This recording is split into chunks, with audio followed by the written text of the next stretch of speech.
Good evening. Welcome back to the Riga Tech Cast.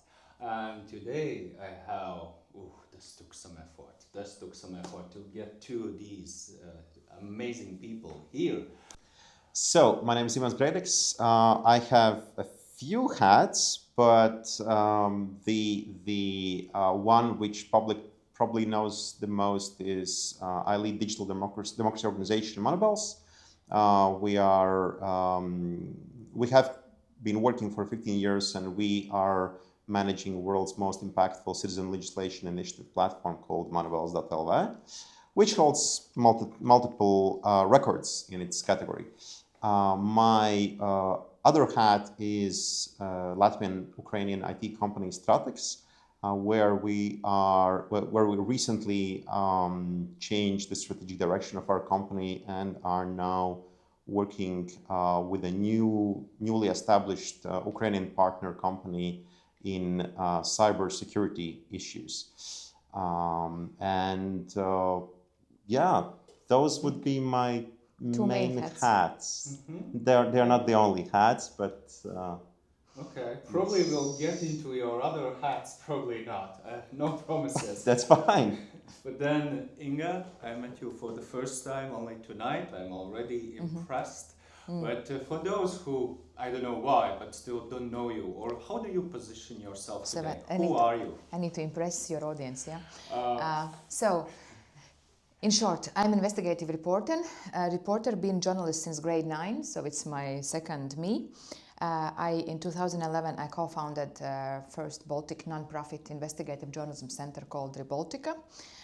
Since then, we were leading in two directions, like international stories, which was Latvia for a long time, was a money laundering hub for all these former Soviet Union countries. So we were covering money laundering and Russia's influence information operations in the Baltics.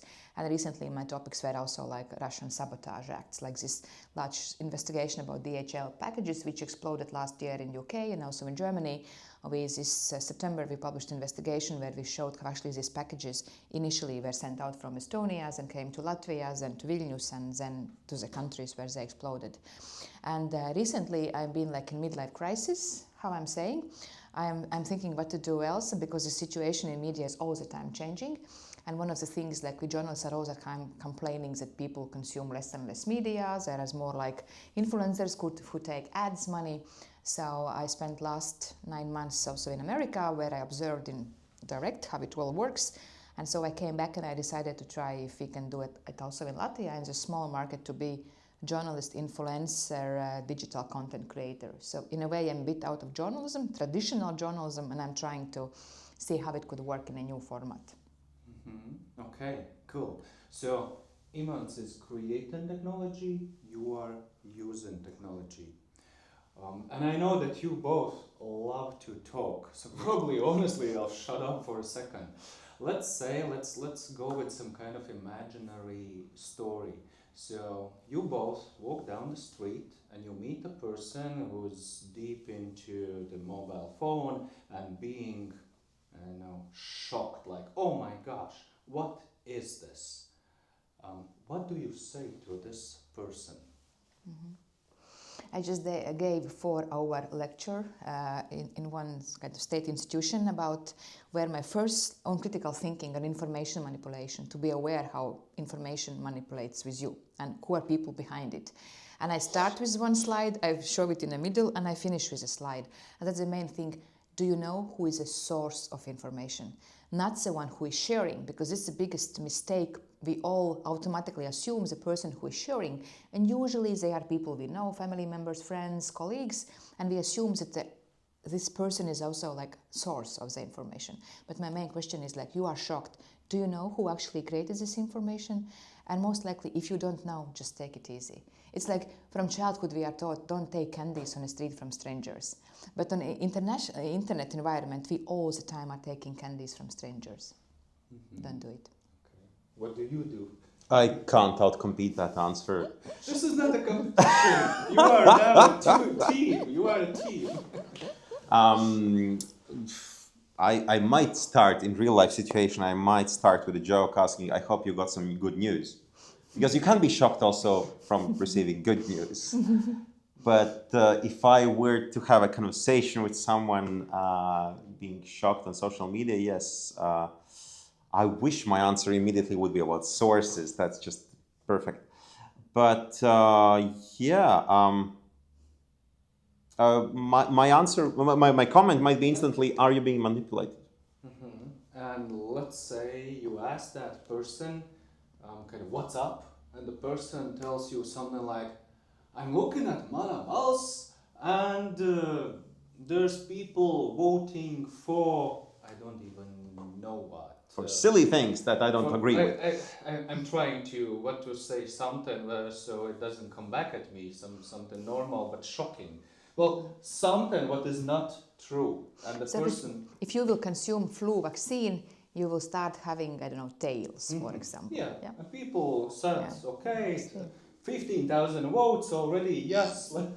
That's unlikely to exist on Manavals platform because we do quality control, we have a globally unique mechanism, we publish 50% of what we receive. Yeah, so and I show you my phone and it says Manavals and it's there. So you as a technologist, what do you do?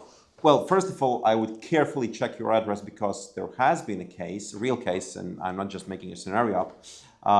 Someone made manavals.lu, not LV, LU. The design was copied like for 90%, but not 100%. There were differences. And there was one initiative which probably was something related with Russian interests. The bizarre thing was that, we wrote to some, my colleague wrote to some internet, someone to complain. And I think that resulted in nothing. We kind of expected that, but we were not shocked, but we were confused that we didn't see for the next months, and not even at that moment where we accidentally ourselves found it, we didn't see anyone using that created resource in any disinformation campaign, or at least we didn't find one, because we were observing, so where will it be used? It must be used somewhere. Someone took effort to do that, and yes, there was a fake initiative that didn't exist on our real platform, which showed that it has some few thousand votes. We have no idea. But were people able to actually vote? No. People were not. It wasn't active. To collect data. No, it wasn't active. It was more just created like that. This is already a result. Picture, yes. So we think no one, or maybe it was purely used in some internal Telegram group or something that we just can't access from public. Learning project. Can we copy the website? Very strange learning project. But then I'm sure, Inga, you've seen all kinds of interesting stories when someone tries to imitate someone with bad intentions. What's the most interesting or craziest story you've seen? But somewhere here locally, so that it's not somewhere in Japan or whatever. Well, for my very interesting experience was this summer when my pictures were used for 2 weeks in a scam, which was like, Inga Spriņģe is revealing this truth government don't want you to know.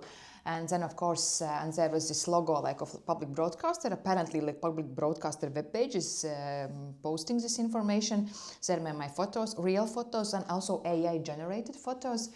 And for me, it was like, no, okay, it is like, let it be. Like people will see it's like a fake. It's not, especially when the people, again, who is the source? People on Facebook who were sharing were like with English names, like Tiffany something, like unsponsored, like paid. It's automatically red flags that it's scam. But then I received a message on a messenger from my good acquaintance, very smart, educated woman, who is saying, Inga, I was already on a phone talking with this the man who asked me to invest. So it is financial scam. So she was so far already, and I was like, but why did you trust it? Like, I would never write such slogans or headlines. She was like, but I clicked on this news. And there was like your copy of your bank statement, how much money you earned in this apparent fund. Yeah, it was like, it worked on her that, you see, Inga earned 8,000 whatever euros. And that's why she revealed this scheme, which government don't want you to know. And it was for her like kind of proof. And then I realized again, like, I'm not shocked anymore. I've seen so many things, but it still surprises me how easy it's manipulated. And it also shows, like, we always say we need to more educate people. They need to have higher education. Come on. We see, like, many people who are with higher educations but come up on these fell for these traps. So you are now, I'll use that word, expert in critical thinking. How you been hacked? Well, these social hacks are the most interesting one. Have you ever experienced hacking in any way, in such ways? I was also caught into one scheme like years back, and so I submitted my phone number on a platform where you shouldn't. I didn't share any bank number. It wasn't even asked. Not your bank account? No, it wasn't even asked. But I did. Yes, I fell for, and I shared my name. I don't think email, but phone number. And since then, I've been getting scam phone calls. Now for the last, I don't know, 3 years, they're okay, maybe they are happening, but far more less. And even in the beginning, they were like once per 3 months or something, and they were usually Russians from UK. And once I even started talking like, why the hell are you doing this? Like, what are you getting out of this? This can't be either what makes you happy as an employee. Come on, they earn a lot of money. It's not about happiness. It's about 5,000 euros per month for doing nothing, for scamming people. Come on. Well, I tried to kind of play the moral card with this guy, and he said, well, yeah, maybe I will have to change my career eventually. At one point, yeah. But there is a career, most probably. Of course, there is a career, like, because this huge international investigation, well, also Baltica colleagues were part of, like, Swedish public broadcaster received like data from this Georgian scammer call center, because one of the person was whistleblower and he gave all the recordings. Because in the center there is also quality monitoring, so they are recording all the what they're doing on computers and all the calls. So someone gave all this data to journalists, and it like showed how these people come to jobs. They earn like $10,000 thousands per month. They organized, one of the women were organizing her wedding where she arrived with helicopter, for example. And then you are coming and saying, maybe think about morals and about these poor Spanish pensioners who commit suicide afterwards.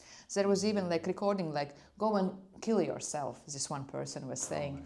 So extremely cynical. Still, there was one whistleblower. So not all of them are bad. Someone gave this data to journalists. Someone didn't get the money enough. 1 per 10,000. Let's not be so bad. Let's think that there are good people as well. Okay. It's not about not getting money. Yes, It's true, Christmas time coming. So. Okay, Christmas time. So I'm not controlling time, but typically it ticks in my head. I think we're out of time right now. Then Christmas time is coming. What should we...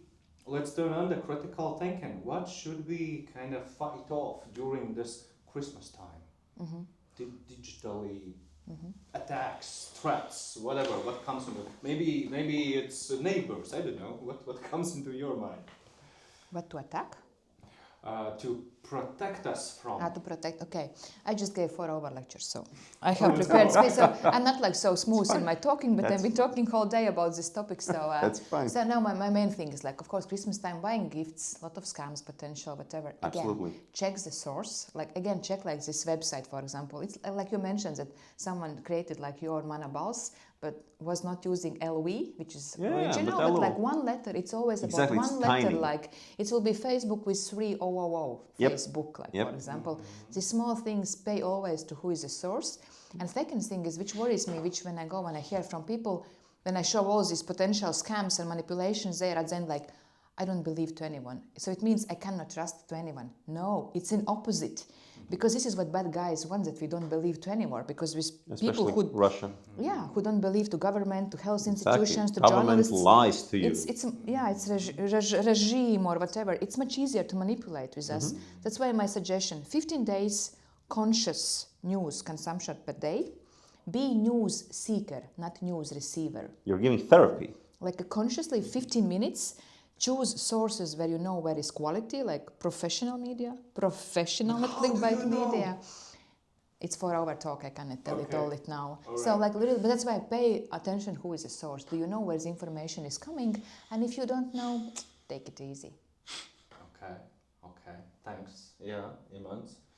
So Christmas scams and yes, holiday scams. So I think during Christmas or the time period coming to Christmas, yes, stress is a good medium or environment where you can be more easily convinced to do things you will regret later. Buy this, and actually that's a scam website, so you lose money. So yes, stress creates additional environment for scammers. What else? In the pre-Christmas or pre-holiday period, protect yourselves against impulsive action. Don't do impulsive purchases. Money is not the way. Money is not the solution. If you haven't bought the gifts, money is not the solution. And don't buy it last minute in gas station your gifts. Sounds like a very personal story from your past. It's not really. Okay. It's more a joke I read on the internet. But yes, last minute gift purchases, I might be sinning with that sometimes. Okay. All right. Yeah. Well, protect your chimney today with drones and everything. Everyone's gonna steal your Christmas tree easily through the chimney, no doubt. With drones, chimney drones. With chimney drones. There's a new trend, chimney drones. And Santa Claus is now flying and he's using this thermo so he can see if the kids are in the room or not. Yes. So yeah, so Yes. go to the bed. Kids, go Yes, timely to sleep. exactly. I have 12-year-old twins. Go always sleep on time, And please. see the temperature of the milk, most probably. Yes, Yeah, yes, that's crazy. That's true. But then High-tech Santa. let's finish up with something positive. Are we safe? Please. Are we? Yeah, come. Are have we the protected? Are we safe? It depends. It depends on you, in your own, how much you check up and you are aware of things around you. Yeah, it depends on how you narrow down this question, but we are safer when we are aware, we are safer when we think, we are safer when we think twice. Thank you, and see you again. Mēs sarunājamies paši ar sevi. Ja? Yeah.